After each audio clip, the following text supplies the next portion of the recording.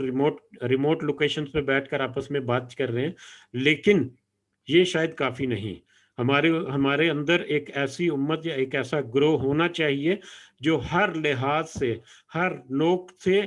پورے کے پورے سسٹم کو سمجھ سکے، تاکہ وہ آئندہ آنے والے چیلنجز کو مقابلہ کر سکے اور اپنی امت کی رہنمائی کر سکے. تو میرا خیال ہے کہ اس آیت میں ہمیں یہ ایک بہت واضح بھی میسج ملتا ہے کہ یہ ایک گروہ، پوری امت کا ایک متفقہ گروہ جو ہر لحاظ سے تیار ہو اس امت کی گائیڈنس کے لیے، اس کے جتنے چیلنجز آ رہے ہیں ان کو میٹ کرنے کے لیے ہر لحاظ سے وہ اس کو ڈائیورٹ کر سکے، انسٹرکشن دے سکے، تاکہ وہ دنیا میں بھی بھلائی حاصل کریں، آخرت میں بھی بھلائی حاصل کریں. اور پھر وہ نیکی کا حکم اور برائی سے جب منع کریں گے تو یقیناً اس میں زیادہ ایفیکٹونیس بھی ہوگی. اور ایسے ہی لوگ فلاح پانے والے ہوں گے، ایسے ہی لوگ فلاح پانے والے ہیں. اور یہ فلاح پانے والے لوگ جو ہیں، اگر پچھلی آیت کا کنٹینیوشن دیکھیں کہ جنہوں نے تفرقہ نہیں کیا، جو تفرقے میں نہیں پڑے، اور ان میں سے ایک گروہ ہے جو بھلائی کی طرف حکم دیتا ہے اور نیکی کا بھی حکم دے، بھلائی کی طرف بلاتا ہے، نیکی کا حکم دیتا ہے اور برائی سے روکتا ہے. تو میرا خیال ہے یہ آیت جو ہے میرے حساب سے اس کی تھوڑی سی وضاحت ہونی چاہیے تھی، اس لیے تھوڑا سا ٹائم لگا دیا اس پہ. اللہ تعالیٰ سے دعا ہے کہ اللہ تعالیٰ ہمیں فہم دے اور ہمیں یہ ہمت اور توفیق دے کہ کم از کم ہم خود تو جس لیول پر بھی پہنچ سکے، کم از کم اپنی انڈر جو جنریشن ہے، نیکسٹ جنریشن ہے، ان میں ہی کم از کم ایسی جو ایک گروہ ہے وہ پیدا کر سکیں، یا ایک گروہ جو ہے ایسا تشکیل پا جائے جو کہ آئندہ آنے والے چیلنجز کو میٹ کر سکیں ہم. آمین یا رب العالمین. آگے بڑھتے ہیں اگلی آیت کی طرف. وَلَا تَكُونُوا، اور تم سب مت ہو کالذین، ان لوگوں کی طرح، تفرقوا، جو سب بٹ گئے، جو سب فرقوں میں بٹ گئے، واختلفوا، اور ان سب نے اختلاف کیا، من بعد ما جاءہم البینات، کہ اس کے بعد کہ ان کے پاس آگے روشن دلائل. اب یہاں پر ایک موازنہ کیا، یا ایک مطلب ایک اور ڈائریکشن یا ایک اور ہدایت مل گئی اللہ تعالیٰ کی طرف سے کہ دیکھو ان لوگوں کی طرح تفرقے میں مت بٹنا، ان لوگوں کی طرح فرقہ بندی میں مت پڑ جانا جنہوں نے سب کچھ واضح ہو جانے کے بعد، واضح دلائل آ جانے کے بعد،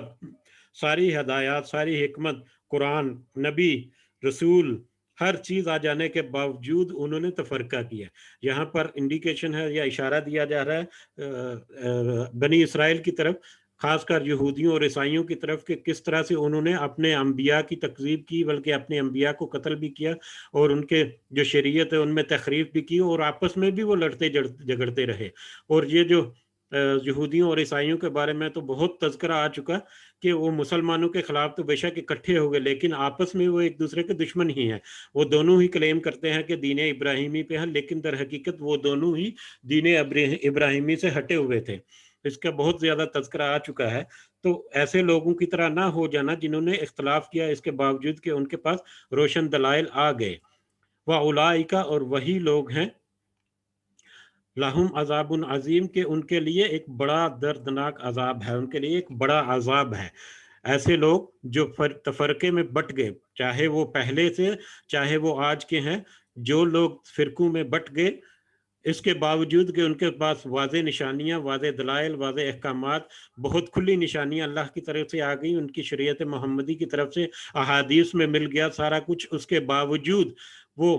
قرآن اور حدیث اور سنت کو چھوڑ کر کسی دوسرے کے پیچھے پڑے رہے اور آپس میں تفرقے بازی میں پڑے رہے، تو ان کے لیے ایک بڑا عذاب ہے. یوم تبیض، اس دن روشن ہوں گے. اب یہ ان لوگوں کا جو تفرقے میں پڑے رہے اور وہ لوگ جو متحد رہے، یعنی کہ جو امت جنہوں نے آپس میں اتحاد قائم رکھا، اور جو فرقوں میں بٹ گئے ان کے لیے آگے کچھ نشانیاں آ رہی ہیں کہ ان کی حالت کیا ہوگی. یوم، اس دن، تبیض، روشن ہوں گے، اس دن روشن ہوں گے، یعنی قیامت کے دن روشن ہوں گے، وجوہ، کچھ چہرے، وتسود، اور سیاہ ہوں گے، وجوہ، کچھ چہرے. قیامت کے دن کچھ چہرے تو ہیں وہ روشن ہوں گے، اور کچھ ہوں گے جو سیاہ ہو جائیں گے، سیاہ ہوں گے. فَأَمَّا الَّذِينَ پس رہے وہ لوگ اسودت جو سیاہ ہوں گے، جن کے چہرے سیاہ ہوں گے، وہ لوگ جن کے چہرے سیاہ ہوں گے، وجوہہم چہرے جن کے چہرے سیاہ ہوں گے، وہ لوگ جن کے چہرے سیاہ ہوں گے، ان سے کہا جائے گا، ان سے پوچھا جائے گا اکفرتم کیا تم نے کفر کیا تھا، یعنی کیا تم نے انکار کر دیا تھا اللہ کی ہدایات کا، اس کی رہنمائیوں کا، اس کی شریعت کا، اس نے جو احکامات دیے ان کا،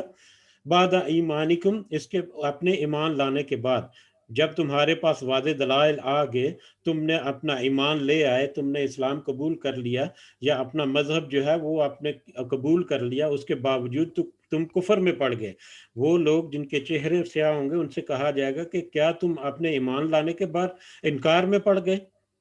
فذوقوا تو تم سب مزہ چکھو، العذاب عذاب کا، بما اس وجہ سے، کنتم تکفرون کہ تم سب انکار کرتے تھے، کہ تم سب کفر کرتے تھے۔ اب جو تم نے کفر کیا اللہ کے احکامات کا، اس کی شریعت کا، اور اس کے نبیوں کا، اور اس کی کتابوں کا، اور اس کے رسولوں کا، یا اس کے احکامات کا، اس کی جتنی بھی شریعت ہے، اگر تم نے ان کا انکار کیا تو پھر تم عذاب کا بھی مزہ چکھو۔ وَأَمَّا اور رہے وہ لوگ، اللہ دینا وَأَمَّا اللہ دینا اور رہے وہ لوگ، ابیضت روشن ہوں گے، وجوہہم جن کے چہرے، اور وہ لوگ جن کے چہرے روشن ہوں گے، ففی رحمت اللہ پس یہ اللہ کی رحمت میں ہوں گے، جو روشن چہرے والے ہیں وہ اللہ کی رحمت میں ہوں گے، ہم فیہا خالدون وہ اس میں ہمیشہ رہیں گے، یقیناً ان کو اللہ تعالیٰ اجر میں جنت عطا کرے گا، اور وہ اس جنت میں اور وہ اللہ کی اس رحمت میں ہمیشہ ہمیشہ کے لیے رہیں گے۔ تلک آیات اللہ یہ اللہ کی آیات ہیں، نتلوہا علیک بالحق کی یہ ہم تلاوت کرتے ہیں آپ پر حق کے ساتھ، جبریل کے ذریعے یا جبریل کی زمانی، اللہ تعالیٰ نے جبریل کے ذریعے نبی کریم صلی اللہ علیہ وسلم پر یہ آیات نازل کی، یعنی جبریل علیہ السلام نے اللہ کی طرف سے جبریل علیہ السلام نے تلاوت کی نبی کریم صلی اللہ علیہ وسلم پر حق کے ساتھ، ہم تلاوت کرتے ہیں وہ جبریل کی زمانی علیہ السلام آپ پر صلی اللہ علیہ وسلم پر حق کے ساتھ۔ وَمَا اللَّهُ اور نہیں اللہ یرید چاہدہ ظلم کرنا للعالمین تو سب جہان والوں پر، اللہ تعالیٰ جو ہے وہ سب جہان والوں پر ظلم کرنا نہیں چاہتا،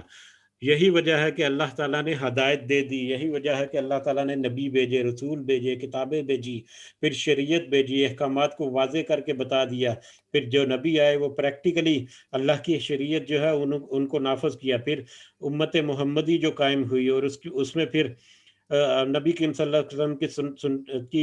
کی صورت میں ہمارے اوپر ایک عملی نمونہ قرآن اور حدیث کا وہ ہمارے سامنے آ گیا، تو یقیناً یہ سب کچھ تھا کہ اس سے ہم ہدایت اور رہنمائی پکڑیں، اس کے باوجود جو گمراہ ہو گیا، جو عقل سے کام نہیں لیتا، جو انکار کرتا ہے، تو یقیناً وہی ظلم کرتا ہے، جبکہ اللہ تو نہیں چاہتا کہ ظلم کرے، کیونکہ اللہ نے تو سب کچھ حق کھول کر واضح کر کے بتا دیا، اب اگر کوئی اس کو نہیں مانتا تو وہی ہے جو اپنے اوپر ظلم کرتا ہے، وہ ظلم اللہ کی طرف سے نہیں ہے۔ وَلِلَّهِ اور اللہ ہی کے لیے ہے، ما فی السماوات جو کچھ ہے آسمانوں میں، وما فی الارض اور جو کچھ ہے زمین میں، جو کچھ آسمانوں میں اور جو کچھ زمین میں، یعنی اس پوری کائنات میں جو کچھ ہے وہ اللہ ہی کے لیے ہے، وَإِلَى اللَّهِ اور اسی کی طرف اور اللہ ہی کی طرف ترجع الامور تمام معاملات کو لٹائے جائیں گے، تمام معاملات جو ہے اللہ ہی کی طرف لٹائے جائیں گے، یعنی ہر طرح کے معاملات جو ہیں وہ اللہ ہی کی طرف لٹائے جائیں گے، اور اللہ جو ہے اس دن یعنی قیامت کے دن ہر ایک کا انصاف کے ساتھ فیصلہ کرے گا، اور جس نے جو کچھ کمایا اس دنیا میں اس کا پورا اس کا بدلہ دیا جائے گا، اور انصاف کے ساتھ جب بدلہ ہوگا تو انصاف کا تقاضا یہ ہے کہ جس کا جو حق ہے اس کو اس کا حق ملے، اور حق کیا ہے، جس نے اچھے عمل کیے اس کا حق یہ ہے کہ اس کو جنت ملے، اور جس نے برے عمل کیے، جس نے گناہ کمائے، ان کا حق یہ ہے کہ ان کو سزا دی جائے۔ تو اللہ تعالیٰ ہمیں مطلب ان لوگوں میں شامل کرے جو دنیا میں تو کامیاب ہیں ہی، یا دنیا میں جیسے بھی معاملات ہیں، یقیناً آخرت میں اللہ تعالیٰ ان کو کامیاب جو کرے گا، اللہ تعالیٰ ہمیں بھی ان لوگوں میں شامل کرے، اور اللہ تعالیٰ ہمیں ایسے عذاب سے بچائے اور ایسی سچویشن سے بچائے جس میں ہمارے کوئی آزمائش یا کوئی مصیبت یا کوئی پریشانی یا اللہ کی طرف سے کوئی کوئی سختی کا سامنا کرنا پڑے اس دنیا میں بھی اور آخرت میں بھی۔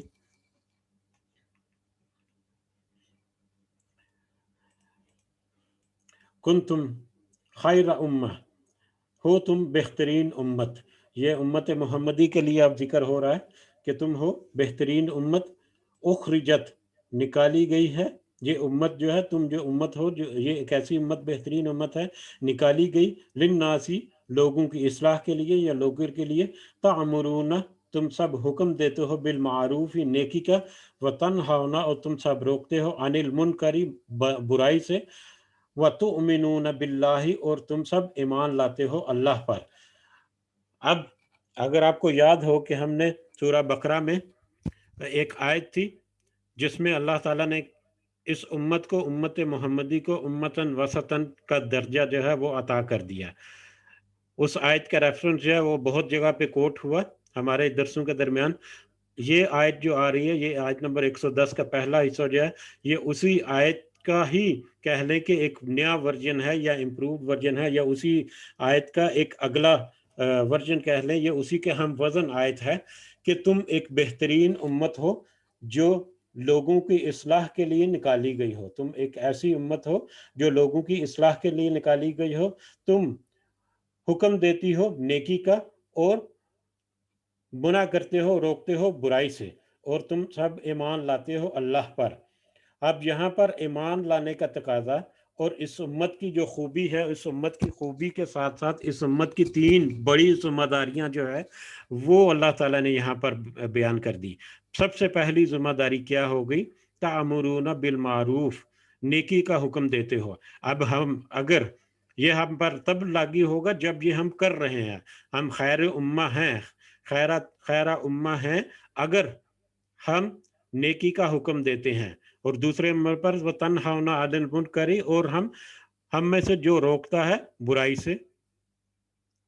وَتُؤْمِنُونَ بِاللَّهِ اور ایمان لاتے ہو اللہ پر ایمان لاتے ہیں۔ مطلب امر بالمعروف اور نہی عن المنکر، یہ ایک ایسا حکم ہے جو پوری امت کو ایکول طور پر، مساوی طور پر ہر ایک فرد کے اوپر یہ لاگو کر دیا، ہر ایک کی ذمہ داری میں ڈال دیا گیا کہ اگر تم ایمان لاتے ہو تو ایمان سے پہلے، ایمان کا یہاں پر تیسرے نمبر پر ذکر کیا، ایمان سے پہلے ان دونوں باتوں کا دھیان رکھنا ہے کہ تم نے نیکی کا بھی حکم دینا ہے اور برائی سے بھی منع کرنا ہے۔ اور ایک حدیث کے مطابق کہ جب بھی تم کوئی برائی دیکھو تو اس کا اپنے ہاتھ سے روکو، اگر تم اپنے ہاتھ سے روکنے کی تم میں استطاعت نہیں تو اپنی زبان سے روکو، اگر تم اپنی زبان سے بھی نہیں روک سکتے، اس کی بھی استطاعت نہیں، تو کم از کم اپنے دل میں اسے برا جانو۔ اور یہ دل میں برا جاننا جو ہے، یہ دل میں برا جاننا، یہ آخری جو ہے، یہ ایمان کا کمزور ترین درجہ ہے۔ تو جہاں پر بھی برائی دیکھیں، جہاں پر بھی نیکی کا ضرورت ہو، جہاں پر بھی مطلب ضرورت ہو وہاں پر نیکی کا حکم دیں، اور جہاں پر ضرورت ہو برائی سے منع کریں۔ یہ ہماری بہترین امت بننے کے لیے ایک بنیادی ذمہ داری جو ہے وہ ہمارے اوپر ڈال دی گئی۔ وَتُؤْمِنُونَ بِاللَّهِ اور اللہ پر ایمان لاتے ہو۔ یہ ایک ایسی امت جس کو قیامت تک کے لیے اللہ تعالیٰ نے نافذ کیا، تمام انسانیت کی ایک درمیانی امت کے طور پر تمام انسانوں کے لیے ایک انصاف قائم کرنے کے لیے، اور تمام مذاہب کے لیے بھی ایک مطلب تصدیق کرنے والا اور رہنمائی کرنے والا۔ تو ایسی صورت میں اس امت، خیر امت جو ہے، اس کے یہ 3 کام ہے، یہ 3 کام جو ہیں اس کی ذمہ داری میں اللہ تعالیٰ نے سونپ دیے۔ اس کی اور بھی بہت لمبی تشریح ہو سکتی ہے، لیکن عام فہم معنوں میں یہ ایک بہت اہم ہے ہمارے لیے سمجھنا کہ اگر ہم اس خیر امہ یعنی کہ ایک بھلی امت کا حصہ بننا چاہتے ہیں تو ہمیں یہ 2 کام تو سب سے پہلے کرنے ہیں کہ نیکی کا حکم دینا ہے اور برائی سے منع کرنا ہے، اور پھر ایمان لانا ہے اللہ پر۔ اور اللہ پر ایمان لانے کا مطلب ہے اس کی ہر جو ذمہ داری اس نے ہمارے اوپر ڈالی وہ پوری کی پوری، جتنی ہم میں استطاعت ہے وہ ہمیں پوری کرنی ہے، جیسا کہ ہم نے پیچھے پڑھا ہے کہ تقوی اختیار کرو اللہ کا جس طرح سے اس کا حق ہے۔ تو ایمان لانا ہے اگر تو اس کے لیے تقوی اختیار کرنا ہے جس طرح سے اس تقوی اختیار کرنے کا حق ہے۔ وَلَوْ آمَنَ اور اگر ایمان لے آتے اہل الکتاب بھی، اہل کتاب بھی، اب یہاں پر بڑا لائٹلی انداز میں، بڑے مطلب بڑے نرم انداز میں اللہ تعالیٰ کہہ رہے ہیں کہ اگر اہل کتاب بھی ایمان لے آتے، اہل کتاب یعنی عیسائی اور یہودی، وہ بھی ایمان لے آتے، لکان خیرن، تو یقیناً بہتر ہوتا، لہم ان کے لیے، اگر وہ بھی ایمان لے آتے، ان کے پاس سارا کچھ آ گیا، ساری ہدایات آ گئیں، واضح نشانیاں آ گئیں، اس کے باوجود وہ انکار کرتے رہے، اگر وہ بھی ایمان لے آتے تو ان کے لیے یہ بہتر ہوتا۔ منہم المؤمنون، ان میں کچھ ایمان والے ہیں، وَأَكْثَرُهُمْ فَاسِقُونَ، اور اکثر ان میں نافرمان ہیں۔ اب یہود و نصارہ جو ہیں ان کا یہاں پر تذکرہ کیا بہت ہی نرم انداز میں اللہ تعالیٰ نے، کہ اگر اہل کتاب جو ہیں وہ بھی ایمان لے آتے تو کیا ہی اچھا ہوتا، یہ ان کے لیے بہتر ہوتا۔ ہاں، ان میں کچھ ایمان والے بھی ہیں،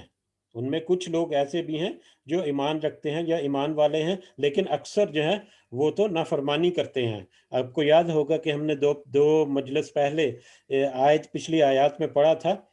کہ اللہ تعالیٰ نے مطلب پچھلی آیات میں ذکر کیا تھا کہ ان میں بھی کچھ لوگ ایسے ہیں جن کو اگر ڈیروں سونا جو ہے، سونے کے ڈھیر جو ہے، یعنی مال کے ڈھیر یا زیوروں کے ڈھیر جو ہیں، وہ بھی ان کے پاس امانت رکھے تو وہ پوری کی پوری واپس لوٹا دیں گے، لیکن کچھ ایسے ہیں جن کے پاس اگر ایک دینار بھی ان کو امانت کے طور پر دیں تو تمہیں واپس نہیں لوٹائیں گے، بشرطے کہ تم ان کے سروں کے اوپر کھڑے رہو۔ تو وہ اللہ تعالیٰ نے ایک نرم گوشہ رکھ کر ان لوگوں کے لیے جو کسی عذر کے لیے یا کسی خوف کی وجہ سے یا کسی جو دن کے دلوں میں بڑا نرم گوشہ ہے، جو دل سے تو ایمان لانا چاہتے ہیں لیکن کسی مصلحت کی وجہ سے یا کسی دنیاوی رکاوٹوں کی وجہ سے وہ ایمان کی طرف نہیں آتے تھے، ان کو مائل کرنے کے لیے وہ آیت نازل ہوئی تھی۔ اسی طرح سے یہ بھی ہے کہ اگر وہ سارے ایمان لے آتے تو بہت ہی اچھا ہوتا، ان کے لیے بہت اچھا تھا۔ ہاں، ان میں کچھ ہیں جو ایمان والے بھی ہیں، کچھ نرم دل ہیں، کچھ لوگ ایسے ہیں جو ایمان والے ہیں، لیکن اکثریت ان کی نافرمانوں میں سے ہے۔ اور جو کچھ ایمان والے ہیں وہ اگلی آیات میں ذکر آئے گا، جس کا ہم کل انشاءاللہ تذکرہ کریں گے، اگلی آیات میں کس طرح سے ذکر ہوا ان کا، کہ جب یہ آیات نازل ہوئیں یا اس مکہ کے دور میں بھی بعد میں کچھ انصار سے یہودی جو تھے، یہودیوں میں سے تو بہت کم ہے، لیکن عیسائیوں میں سے کچھ لوگ جو ہیں وہ ایمان لے کر آئے، اور اتنا پختہ ایمان لے کر آئے کہ وہ اللہ کی راہ میں عبادت بھی کرتے تھے، وہ خرچ بھی کرتے تھے، اور ہر طرح کے معاملات، اور بہت ہی اعلیٰ پائے کہ وہ صحابی بھی بنے۔ تو اللہ تعالیٰ نے ان کو بہت اعلیٰ مقام بھی عطا کیا، اور اس کا ہی تذکرہ اگلی آیات میں آئے گا کچھ اور مطلب تفصیلات کے ساتھ۔ تو کل جب ہم اگلی آیات پڑھیں گے تو اس آیت کی فردر ایکسپلینیشن جو ہے وہ ہمیں مل جائیں گی۔ بہرحال اللہ تعالیٰ نے بڑے نرم دلی سے یہاں پر کہا کہ اگر وہ اہل کتاب بھی ایمان لے آتے تو ان کے لیے اچھا ہوتا۔ ہاں، ان میں سے کچھ لوگ ایسے ہیں جو ایمان والے ہیں، لیکن اکثریت ان کی وہ نافرمان ہی ہے، اکثریت جو ہے وہ اپنی ضد پر ہی اڑے ہوئے ہیں۔ تو آج کے دن یہیں پہ رکتے ہیں، کل انشاءاللہ اگلی مجلس میں حاضر ہوں گے۔ سبحان ربک رب العزت عما یصفون وسلام علی المرسلین والحمد للہ رب العالمین۔ سبحان ربک رب العزت، سبحانک اللہم و بحمدک، اشہد ان لا الہ الا انت، استغفرک و اتوب الیک۔ جی اگر نہیں ہے کچھ تو اجازت چاہتے ہیں، پھر سب کو دعا میں ضرور یاد رکھیں، رمضان کا آخری عشرہ چل رہا ہے، میرے لیے ضرور دعا کریں کہ اللہ تعالیٰ مجھے ہدایت دے، بہت سارے معاملات میں بہت کمزور ہوں، بہت ہی پیچھے رہ گیا ہوں دین میں۔ ہم سب کو اللہ تعالیٰ جو ہے وہ دین میں جتنا ممکن ہو ہم کم از کم ہماری استطاعت کے مطابق ہم اپنا عمل کر سکیں، تو یہی اللہ تعالیٰ کے پاس یقیناً مقبول ہوگا۔ تو اللہ تعالیٰ سے دعا ہے کہ اللہ تعالیٰ ہم سب کو اپنی صحیح ہدایت اور رہنمائی جو ہے اس سے روشناس کرائے، اور دلوں میں جو ہم سن رہے ہیں کانوں میں تو دوسرے کان سے نہیں نکل جائے، بلکہ ہمارے دماغ اور دل میں بھی فلٹر ہو، اور اللہ تعالیٰ ہمیں اس پر کچھ عمل کی بھی توفیق عطا فرمائے۔ اور اللہ تعالیٰ اس وبا کے دور میں اللہ تعالیٰ ہمیں جو آزمائش میں ڈالا ہوا اللہ تعالیٰ اس سے بھی ہمیں نکالے، اور اس کے بدلے میں اللہ تعالیٰ بہترین اور صحت بخش اور بہت ہی اعلیٰ قسم کی جو آب و ہوا ہے وہ ہمارے لیے میسر کرے۔ اور اللہ تعالیٰ آج جو ہم نے پچھلی آیات میں دیکھا، اللہ تعالیٰ سے یہ بھی دعا ہے کہ ہمارے درمیان ایک ایسی متفق امت بنے، کم از کم جب بھی ممکن ہو، جو کہ پوری امت کے لیے گائیڈنس ہو، اس دنیا کی جتنے چیلنجز آگے آنے والے ہیں ان سب کے لیے. اسی کے اجازت کرتے ہیں. وما علینا الا البلاغ. السلام علیکم ورحمۃ اللہ وبرکاتہ.